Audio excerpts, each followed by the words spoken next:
Hey there, friends. Dave Paulides, Canadian Missing Project, copyrighted edition for our video channel. Thank you for being here. Greatly appreciated. A few things to talk about. First of all, a lot of questions about my trip over to Rumble. Well, I'm here. I will stay here for the missing persons segments, but got pretty uncomfortable, and I had to find somewhere to go. Went to Rumble. You can find me if you put in David Paulides Presents Missing 411. David Paulides, Paulides Presents Missing 411. You'll find me. I've got 3 news feeds up there right now. More will be coming every other day. So there'll be a lot of content there. And missing person segments will stay here. I'm strapped pretty tight right now, folks. It's been the worst 6 months that I could have ever imagined. And I got to be careful with what I say here. But I'm a film content provider. I make content. I make movies. When you make movies, you have to have a distributor to take your movies. That distributor then puts your movies up at different platforms, Tubi, Amazon, blah, blah, blah. Well, this content provider about 9 months ago sold. And they sold to a company, a huge company. And that company isn't doing too well and hasn't been doing too well. And friends, for the last 6 months, I have gotten 0 royalties out of my films. And I'm not the only one. There's several other film content providers that are way bigger stars than little Dave. I'm a nobody, but they're huge. They didn't get paid either. When your primary source of income gets cut off at no fault of you, meaning me, it is devastating. And it's done things to my life that I just couldn't have thought of happening. I use those royalties in the film to pour right back into another project. And I was planning on doing another film. That took a huge back step. And here's why. It wasn't just one of my films. I didn't get any royalties from 3 of my films. All 3 that I've made, nothing. It's never been done. No one's ever done this to a film content provider before. So if you've purchased my film on Amazon, whatever the platforms are that you purchased it on, I didn't see any of that money. None of it. Now all my titles are supposed to be coming down because the only way I could get my titles back into my rights, I always owned them, but they had the rights to distribute them. The only way I could do that is to forego everything they owed me, which is more money than I could even believe. But it was all going back into the next film. I don't know how I'm going to do the next film because I don't have any of that money. But I'll have to figure out a way. And a lot of my time's been centered around just getting my films back. It's a huge deal to me. And especially knowing that Ben was the co-director of that first movie, to think that somebody else had it and was just reaping money off of it, I can't tell you what I thought. But effective now, I've got the movies back. All the titles should be down on all the platforms. And I mean, I own all the rights, always have owned all the rights, but now the distribution rights are back to me, and I've got to look for a location to put them up where it can be trusted. Now, if you want to see any of those movies, Missing 411, The UFO Connection, those two, I have DVDs of them and Blu-rays. So you can get a hold of them right here at NA, like North America, nabigfootsearch.com. Go to the store and you can get them. Please don't buy my books on Amazon. Those are resellers selling them for $75 to $200 a piece. My website, they're $25. Buy a Missing 411 hat from me, and you buy one of these and I'll sign it as it goes out the door to you. I promise. So that's the only way we got to fight our way back from this. And I know we're all fighting tough times, but I could have never imagined this happening. And I don't want to berate the company because I don't want to get sued. I'm grateful they ended up giving me my rights, even though I lost more money than you will ever believe. But that's life. I gotta push on. You know, funny thing, about a month before Ben took his life, he looked at me and he said, "Dad, there's a lot of bad people in this world, and I've got a feeling that you're going to be taken advantage of pretty bad here in the near future." He told me that. And buddy, you were right. Just didn't know where it was coming from. So, we got 2 cases of missing people today. Both of them are so strange. You've never heard of either one of these cases. Nobody has. But I'm sure you'll hear from them now as everyone picks it up and copies my work. First case involves a 29-year-old man named Kazoumi Fujita. This is a very odd case. I've had less than 4 cases I've ever covered that dealt with a Japanese person disappearing that fit our profile. There's the key. A lot of Japanese people have disappeared, sure, but fit our profile. He went missing September 8th, 2002 on a Sunday.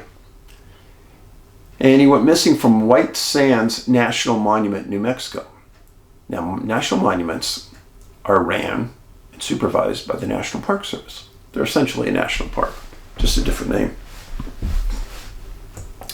He was a resident of Japan, and he had visited the monument in 1997 and described to his relatives that he was enchanted by it. Not sure why. But his employer was Sumikan Basan International, and they process and distribute steel products and also produce machinery and equipment and fiber optic products. Kazumi was described to be a textile specialist on a 5-day business trip to New York City. Now, at the end of that trip, he was planning on flying on to Albuquerque to go visit the monument. But while he was in New York, everyone said he was upbeat, he was smart, he was engaged. One time he went to the Met Gallery. Another day he went to a Yankees game. He loved the U.S. and he was looking forward to visiting the monument. Now, the monument is a lot of big sand dunes. It's out there in the middle of nowhere. But Kazumi and his bosses knew he was going to the monument afterwards. Everybody knew. They said he was balanced, looking forward to the visit. On September 6th, Kazumi flew from New York City to Albuquerque, rented a Ford Escort, and got a motel room to spend the night. On the 7th, he toured Albuquerque. The night of the 7th, he spent a night in a motel. And on the 8th, he drove that rental car of his to the monument. Parked the car in the main parking lot. Nobody saw him get out of the car. Nobody saw him in the monument. But late that day, the car was there. And that's a red flag to a lot of national park people, especially locations where you can't spend the night or they're dangerous or whatever. Well, they noticed the car was there. So they ran the car license plate. found out it was rented. They found the contact information, so they called Japan. And they said, no, he was supposed to be back in Albuquerque that night, getting ready to take a flight early the next day. So the Park Service police entered the car, and they found a half-eaten bagel, fairly fresh, and a bottle of orange juice. They decided that something was amiss, and they searched all the main trails right around the parking lot. And then they contacted the Otero County Sheriff's Office, which was the jurisdiction that the park was in. Here's a map for you. Now, right here, this is El Paso, Texas.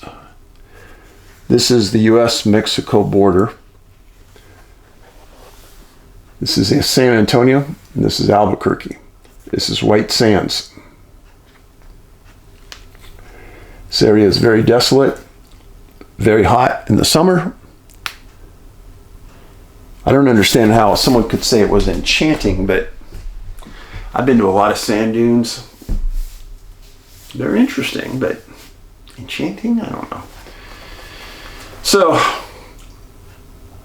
September 9th, the day after they found the car, the National Park Service the night before called the Otero sheriff. The sheriff came out, said, okay, this is going to be a full call out on search and rescue. And they did. Holloman Air Force Base sent 50 soldiers and 2 helicopters. The U.S. Army sent a helicopter and 4 canine teams. A rescue team came from Sacramento, Alamogordo, Mesilla Valley, and U.S. Customs and Border Patrol sent another helicopter. And White Sands Missile Range sent another helicopter. Now, this gets to be ridiculous. They said that they searched 226 square miles. Well, I'm sorry, no one's going to walk in the sand that far in one day. The stupidity behind that statement is bizarre. I'm sorry, it's just stupid. Realistically, they were looking at searching maybe a 4-mile max radius because sand's so hard to walk in from where the parking lot was. And they did say that they intently searched that area right around the parking lot. Remember that. Well, as they were searching, the searches were hindered by rain, lightning, and windstorms. It doesn't rain much there. So for them to get rain and lightning, pretty weird, right during the search. Well, they did a 5-day search and rescue, and the search and rescue was terminated on September 14th. They said they didn't have anything else to search. They had flown over everything, used FLIR, done everything imaginable, didn't see a body, didn't see anybody. Ground pounders, canines, nothing. They gave up. The park superintendent at the time was a man named Jim Mack. He made this statement. He said, we've really got a mystery on our hands. That's good enough for me. Park superintendents are very choosy with their words, very careful. And I could tell that he was perplexed by what they weren't finding. So they quit on the 14th. A week later, September 21st, 2 hikers are 2 miles south of the parking lot. And you guessed it, you know what they found. They found a body laying in the sand. And guess what was laying on the sand next to him? His passport. It was Kazumi. Now, I'm sorry. In a windstorm, that passport would have been blown away. Sorry, just the facts. So that passport laying right next to the body, I don't see how helicopters could have missed Kazumi. Why do you say that, Dave? Because sand is essentially white. A body against the sand stands out abruptly. Yes, abruptly. You can't miss it. The medical examiner took the body and listed the cause of death as exposure. They said he baked to death. What? It wasn't 115 degrees in the summer. Temperatures were in the 80s. Kazumi shouldn't have died in one day in the 80-degree temperature range, 2 miles from his car. I don't think so. That makes no sense at all. So let's think about this. Weather. They had lightning, they had rain, they had a windstorm. It's in a national park controlled property. Canines didn't find him. They couldn't find any tracks to find. It's a trail.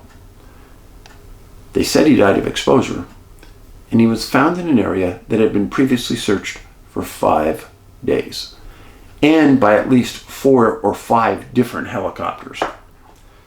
So I ask you, friends, tell me how that happens. Sorry, I'm not buying it. I'm not buying it. So that's your first case. Second case. A boy named Jimmy Haynes, 14 years old, went missing June 2nd, 1971. He lived in Manchester, UK. He was on a summer break, and he decided to spend part of that summer break with a church group. Got a picture of Jimmy. This is Jimmy. Now, he went with 18 youths and 3 counselors, and the goal was to do a 4-mile hike. And he was with the St. Michael's and All Saints Church Youth Club from Wythenshawe, Manchester, UK. And they planned to hike from NABS to the hostel in Ogwen Valley. Jimmy was described in excellent shape and athletic. Now, where is this? Well, UK is an island, so you know it's very close to water, and it is. This is where the location. This is the Isle of Man. This is where Jimmy was from, Manchester. This is Birmingham. This is Wales. You kind of get the feeling. I'll get in a little closer for you. This is where Nant Paris was, and that's the start of the hike. This is the area that they were headed towards. About 4 miles. Lots of water in this area. Now you can go online, and I'm going to give you some details here, and you can look at the area that they were in. Essentially no ground cover at all. None. No big trees, nothing that we face here in the Pacific Northwest or in Montana. Nah. But the youths that he was with were led by a man named Colin Tollsworthy. And the youth group that he got split into, there were 3 counselors. He was in 1/3 of that group. So there's about 6 of them, 5 or 6. And they're about a mile into the hike. And Jimmy tells the group that he's going to hike ahead because he wants to get a good bed at the hostel for the night. Now that is a smart kid. As someone who did summer camps when he was younger, I can tell you that a good bed is important. So Jimmy understood that. So he said he was going to move a little faster and meet him at the hostel. And they lost sight of him going over a bluff. Okay. Remember the story about last in line, first in line. If you're one or the other, and you lose track of the group you're with or the people you're with, there's going to be problems. Point of separation. Yes. Well, at about 4 o'clock, the youth group that Jimmy was with arrived in the Ogwen Valley. Jimmy wasn't around, so they started to search the valley, didn't find him. About 8 o'clock, they called the local police. They respond, and the police knew right away something was really wrong, and they called for a search and rescue call-up. First people there were an organization just down the road, the Ogwen Valley Rescue Organization. They called in the RAF Mountain Rescue from Scotland, They called in 4 canines and their handler from North Wales and the Search and Rescue Dog Association for the UK. This was a major call-up. Now, the RAF sent helicopters, massive amount of ground pounders, and the air search on June 4th found nothing. There's a press statement that said that they thought maybe Jimmy had arrived at their location, but he missed the hostel and walked into the city. And there were some reports that first couple of days that stated, oh yeah, we saw Jimmy in the city and he's just fine walking around.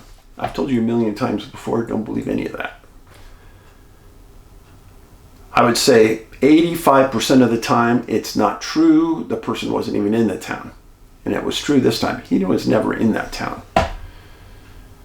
Well, there were 100 searchers searching the area where he disappeared. And he disappeared in an area called Devil's Kitchen. Oh yeah. Wrote a book called The Devil's in the Detail. And it's about locations that have devil in its name. And they get that name for a reason, and every location's different. So why does this place have it? Well, I looked it up, and there's deep cracks in the mountains around there. And at times you could see steam coming out of those mountains. And the statement is that the devil's cooking then.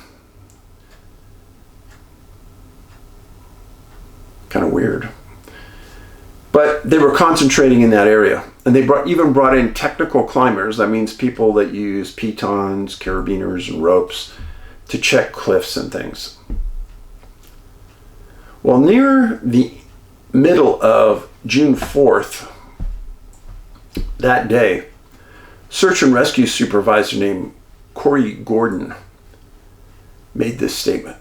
He says, it's a complete mystery how Jimmy could disappear in broad daylight.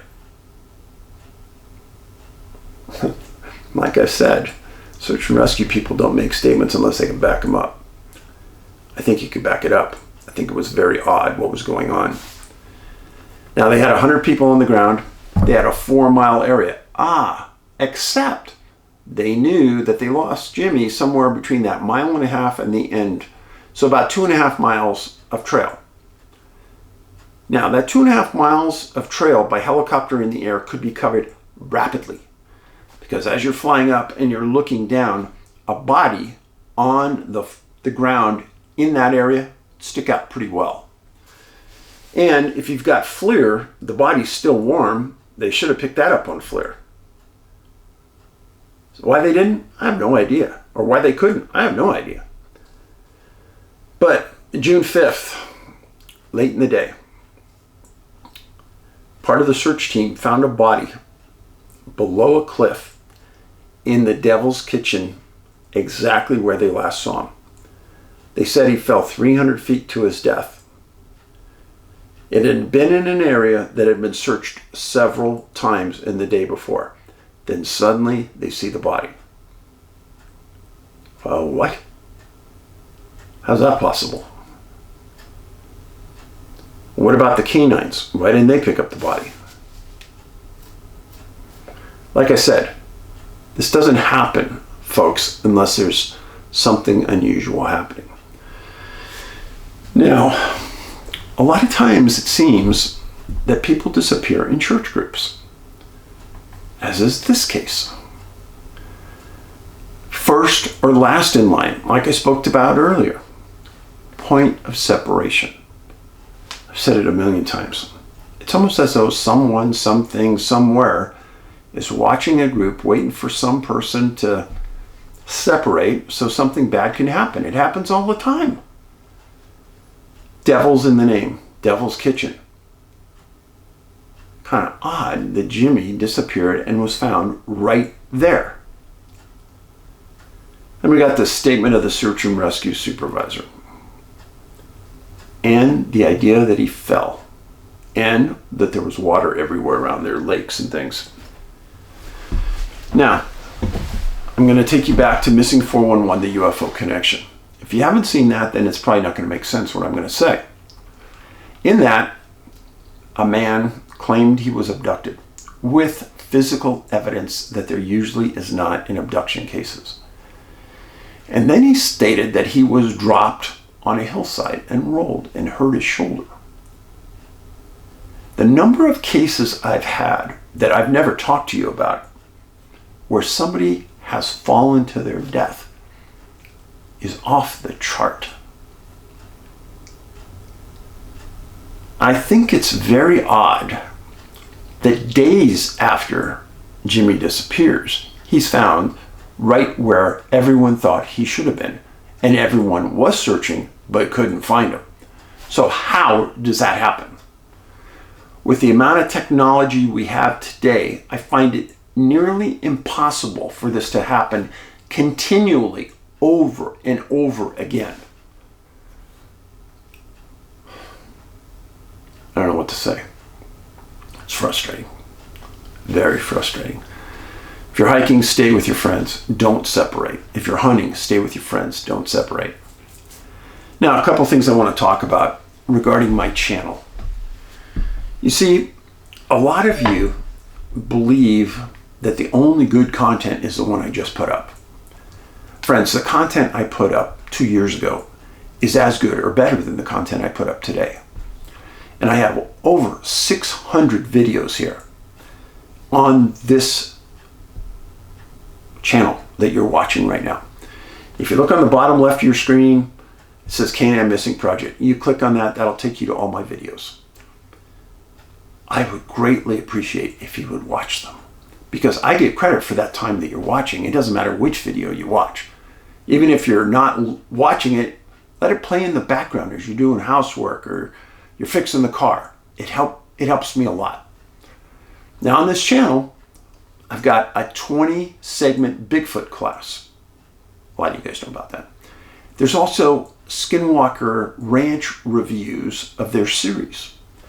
And there's also a series of videos that Ben and I made right when we initiated the channel. There's like 7 or 8 of them. So there's a lot here to keep your interest. I really wish that you'd find out more about me and my channel by going and listening. It would greatly help me. So, remember, DVDs, I'll sign the hat for you. You buy a hat, I'll sign it for you. From our website, NA like North America, NABigfootsearch.com. We got Christmas coming. Think about books for your friends and relatives. People love books. Hats, DVDs. Really appreciate you guys. Be safe. During the holidays, try to donate 1 day of your time to a nonprofit. This is the time of the year they really need the help. And rather than donating money, donate your time. And they would appreciate it. If you see somebody in need or in distress at the store, post office, help them out. In the meantime, thank you for being here. You are greatly appreciated. And don't forget our new segment on Rumble. David Paulides presents Missing 411. Thanks. Paulides out.